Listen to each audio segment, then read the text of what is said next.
Márcia de Fortaleza. Boa noite, Márcia.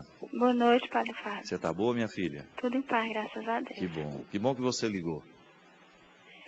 Padre Fábio, assim, o que eu gostaria de falar com o senhor é sobre meu pai e meu irmão. Meu irmão número 3, né? E eles tiveram um problema em casa, uma grande discussão. E meu pai sentiu-se desmoralizado. Diante dessa discussão, ele pediu meu irmão para ficar lá e o meu irmão continuava, né, lá com o problema. Isso foi assim, um motivo de muita dor para ele, de muito. Eu já conversei com ele, como converso também com meu irmão.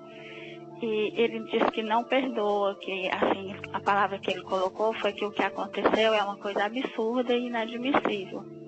Só que o meu irmão já reconheceu que errou, que extrapolou na colocação dele. Ele colocou assim: Márcia, eu sei que tudo que eu disse eu deveria ter dito, mas não daquela forma, nem naquele lugar. Ou seja, na casa do meu pai, né? Então, assim, o que eu gostaria de uma orientação do senhor, que as suas orientações são, assim, extremamente importantes para a minha vida. Eu já tive, assim, grandes êxitos quando eu vou fazer alguma coisa que me baseio nas suas orientações, tanto do programa quanto das suas músicas. Então, eu gostaria que o senhor me desse um caminho, como eu deveria conversar com os dois. Eu estou fazendo assim, eu escuto o papai até me falou da outra vez, você dá razão a ele. Eu disse assim, dou quando converso com o senhor. Quando converso com ele, eu dou razão ao senhor. Certo. Porque nesse momento eu me coloco como, não sei se é muita pretensão da minha parte, mas como uma luz, para que eles consigam ver um caminho que eles não estão conseguindo encontrar. Isso não é pretensão não, Márcia, isso é responsabilidade. Você tem toda a razão em fazer esse ponto de equilíbrio. Porque a sabedoria consiste em você agir assim.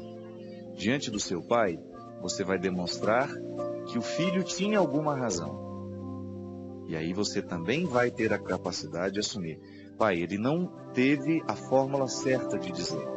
Ele tinha todo o direito de dizer o que ele disse, mas não da maneira como disse, não com o tom de voz como disse. E aí o seu pai precisa perdoar essa metade. Com seu irmão você vai dizer também, você tinha razão de dizer o que você disse, mas meu pai não precisava ter ouvido o que ouviu de você. Você não soube dizer a coisa certa. Aí você pega a metade de um com a metade do outro e você tem uma inteireza. Perdão é isso, minha filha.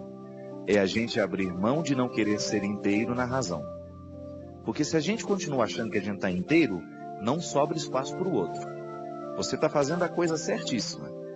Ambos têm que estar na metade, para que eles possam juntar-se, se formarem e formarem uma única razão.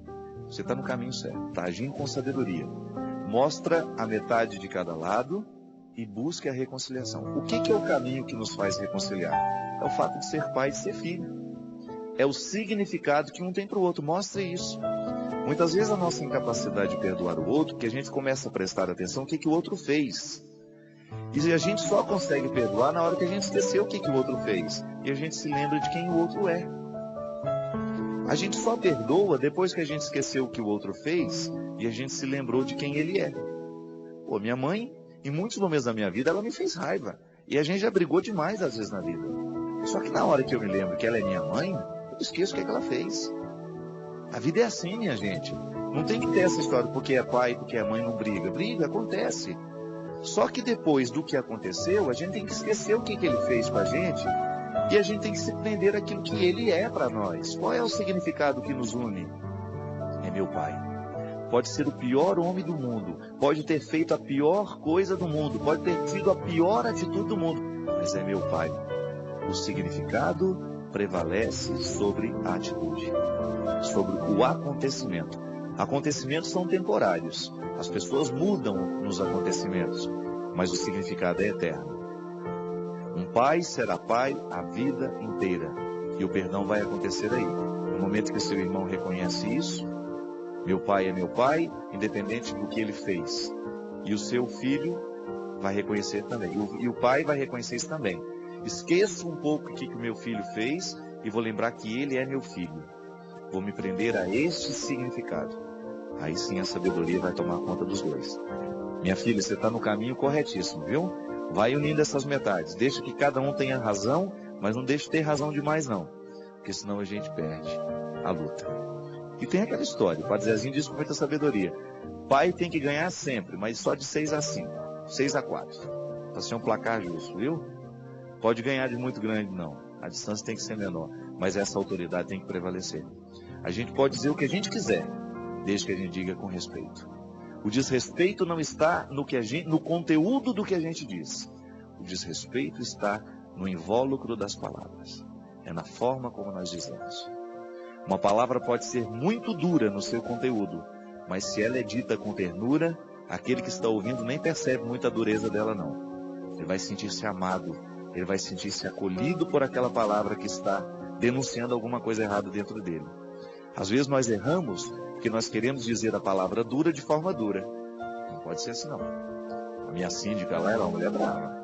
Ela tem um conteúdo duro, mas a fórmula é eterna. Eu já disse isso para ela. Veio da escola, ela é professora, ela sabe como lidar com isso. É uma sabedoria que todos nós precisamos aprender. Precisamos descobrir. Se nós vamos precisar trabalhar com palavras duras, nós vamos ter que ser especialistas em ternura. Por isso que o padre tem que ser terno. Porque a nossa palavra é dura, a nossa palavra não é brincadeira não. Não é verdade? O teor do nosso discurso, o teor do discurso de Jesus é duro o tempo todo. Ele mexe com a gente, ele nos coloca para correr, ele nos põe para trabalhar, ele nos tira da preguiça. Só que aí nós precisamos dizer isso com ternura. E Jesus era especialista em dizer as coisas com ternura. O problema é que nós queremos lidar com palavras duras com roupagens de dureza também. Aí não tem jeito. Já dizia o ditado latino, a lei é dura, mas é lei. Então, se a gente quer ser o homem da lei, a mulher da regra, o homem da regra, nós temos que descobrir o invólucro da ternura para que essa regra seja obedecida com amor. Porque senão vira tolerância, na hora que você vira as costas, ele não obedece mais. É igual criança. Se você ensina a regra com ternura e com amor, ele vai saber obedecer. Se você ensina com muita dureza, ele vai desobedecer na hora que você sair de perto. Ele não internaliza o valor. E às vezes nós precisamos ser especialistas em descobrir o jeito certo de dizer a coisa certa. Porque às vezes nós dizemos a coisa certa, mas do jeito errado. Como é que você vai acertar? Você tem o discurso certo, mas está dizendo de um jeito errado. Você perde a razão. Muitas vezes os nossos desentendimentos dentro de casa acontecem por causa disso. Nós não somos especialistas no jeito de dizer. Nós somos muito duros, às vezes. E às vezes a dureza da palavra, unida à dureza da forma como a gente diz, torna a gente intolerável para o outro. Mas vai firme, Marcinho. Está no caminho certo, minha filha. Abraço para